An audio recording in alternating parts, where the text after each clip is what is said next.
Assalomu alaykum dehqon akalar, mana sabzi ekish jarayonimiz. Bitta selkamiz ketdi ekib 93 qatorli. Yerimizni bag'itcha ahvoli chataq ekan, kesak bo'lyapti-ku, mana kesekli yerni shu holatga keltiryapti frezamiz. Mana ekilgan joy mana chiroyli bo'lib qoldi. Manalar endi ekiladi. Mana kesaklarni ko'ringlar. Katta kesaklarda mana bag'iga ekilgan yo'q. Mana yer shu holatda. Bitta texnikamiz oldida ochar olib ketyapti. Mana ekilgan holati. Chiroyli olib qo'yapti ariqlarni ichi ham. Suv yurishi ham bemalol. Mana yer ahvoli.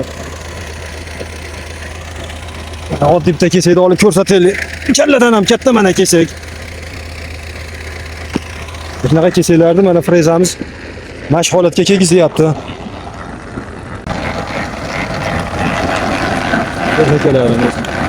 Mana ekilgan so'zlar chotga chiqib egalari xursand.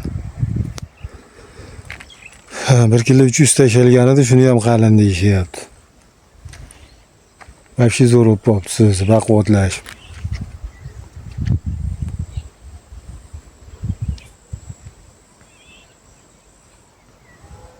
Bir xilda olib olasi ham yo'q, ko'karib turganlar so'zi.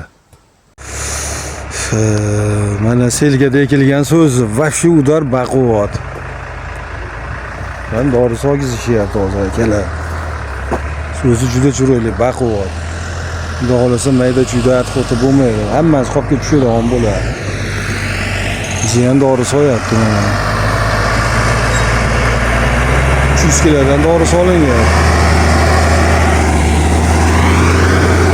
Hujjatlar ham baquvvat.